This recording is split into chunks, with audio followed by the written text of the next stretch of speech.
गुजरते वक्त के साथ जिस प्रकार से राहुल गांधी का विरोध बढ़ता जा रहा है, ये इस बात का संकेत है कि देखते लगता है कई देश के अंदर भूचाल आने वाला है।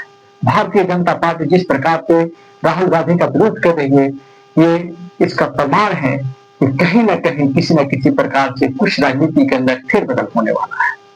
जी हाँ दोस्तों, आज राहुल गांधी अपने संसदीय क्षेत्र रायबरेली में थे और रायबरेली में उनके ही प्रतिद्वंदी जिसको उन्होंने हराया था, वो धरना पर बैठे थे।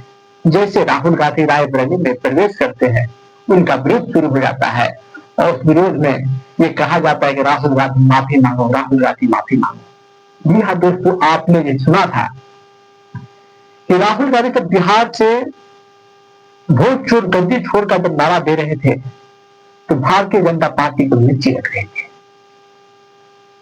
तो भारतीय जनता पार्टी को जब मिर्ची लग गए थे, तो इसका प्रमाण यह हुआ कि भाई उन्होंने कहीं ना कहीं किसी प्रकार की वोट की चोरी की है।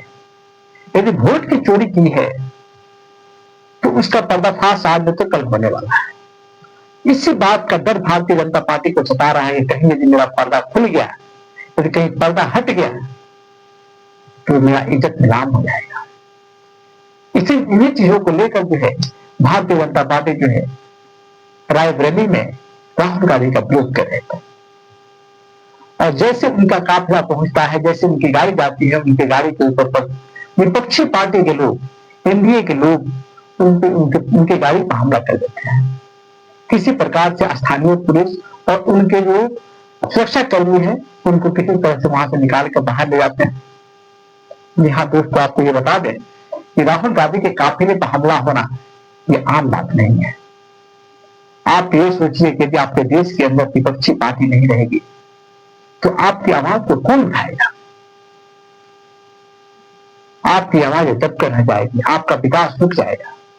यदि आपकी आवाज को कोई उठाता है तो आपका विपक्षी पार्टी उठाता है, क्योंकि आप जानते हैं कि एक बार आपके चित्र जब संसद बनकर जब चल जाते हैं तो फिर आपको 5 साल के बाद ही दिखाई पड़ते हैं। जब चुनाव आता है तो चुनावी मेहनत में जाते हैं और फिर से अपने संसदीय क्षेत्र के अंदर घूमने लगते हैं और प्रचार प्रसार करने लगते हैं।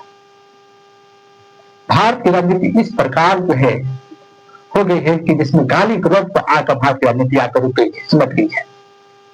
एक पार्टी दूसरी पार्टी के लोग गाली दे रहा है, दूसरा पार्टी दूसरी पार्टी के लोग गाली दे रहा है। भारत की राजनीति के अंदर ये समझ नहीं आ रहा है कि जिस प्रकार से पहले लोग जो है भारत के विकास की बातें किया करते थे कि देश कितना कैसे ग्रोथ करेगा, देश के अंदर क्या कमियां हैं, कैसे इस कमियों को दूर किया जाए, कैसे संसाधनों को लाया जाए ताकि लोगों का जीवन आसान हो। इन सारी चीजों की तो कहीं आप बातचीत नहीं सुनेंगे। कहीं मंदिर सुनेंगे, कहीं मस्जिद सुनेंगे, कहीं माँ की गाली सुनेंगे, तो कहीं कोई और चीज सुनेंगे। विकास की जो मुद्दा की जो बातें होती थी, वो विकास के मुद्दा लगता है कि इस प्रकार से दफन हो गई है कि जिसका जो है फिर से उसको उठ कर आना संभव नहीं है। वोट चोर गद्दी छोड़ के नारा से भारतीय जनता पार्टी इस कदर बखलाई हुई है कि उनको अपने कुर्सी का डर तक नहीं सता, डर भी लग रहा है उनकी कहीं कुर्सी चली न जाए। राहुल गांधी तो बोल चुके हैं कि जो है अब हाइड्रोजन बम फोड़ने वाले हैं। तो ये देखना है कि राहुल गांधी हाइड्रोजन बम कैसा हाइड्रोजन बम फोड़ते हैं। क्या Bharatiya Janata party hydrogen bomb से मिला जाती है? मेरा विपक्षी पार्टी जो है इस चीज प्रकार से ये टूटता दिखा रहा है, ये टूटता इस बात का प्रमाण है वो जल्दी टूटने वाला नहीं है। और वो देश के हित में, देश के विकास में वो जो है अपनी आवाजों को उठाते रहेगा और लोगों के कल्याण की बातों को कल्याण के लिए बातें करते रहेगा। अब जो जिस प्रकार से देखा जाए राहुल गांधी और विपक्षी पार्टी जिस प्रकार से विरोध कर रही है, तो इस विरोध में जो है राहुल गांधी क्या लगता है, राहुल गांधी डर जाएंगे? राहुल गांधी उस शख्सियत का नाम है जो ना ही कभी डरा है ना ही कभी झुका है। राहुल गांधी ना ही तो डरने वाले व्यक्ति है ना ही झुकने वाले व्यक्ति है।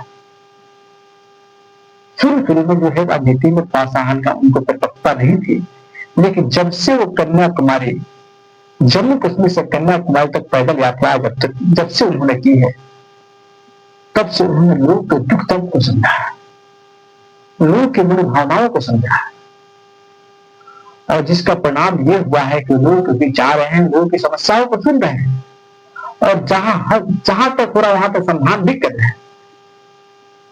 हालांकि वो विपक्षी पार्टी है, उनकी सरकार नहीं है, वो केंद्र में है लेकिन उनकी सरकार नहीं है, विपक्षी पार्टी के तौर पर काम कर रहे हैं।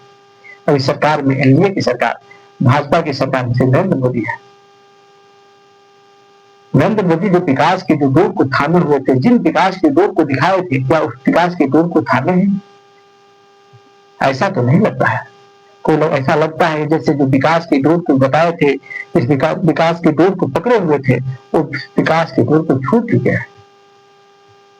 जो 5 साल उन्होंने विकास को जो नींव को रखा, उसी नींव को आगे बढ़ा रहे थे, नई सोच उनके पास नहीं आ रही। मंदिर मस्जिद जो आपसी मनुष्य की जो भावनाएं हैं, इसी के अंदर लोगों को उलझा कर रखे हुए हैं। यदि देश का सही विकास करना होगा तो आपको मंदिर मस्जिद, वो लड़ाई झगड़ा, हिंदू मुस्लिम इस सबसे बाहर निकलना होगा और आगे बढ़कर आपको काम करना होगा, तब जाकर आपका देश और मेरा देश जो है विकास होगा। हर एक जो है गरीब जो है, आज महंगाई इतनी इस कदर बढ़ गई है कि जिसका कोई परिमाण नहीं है। 2 वक्त की रोटी किस प्रकार से उठाई जा रही है, अब जो वो 2 वक्त की रोटी उठा रहा है वही समझ पा रहा है।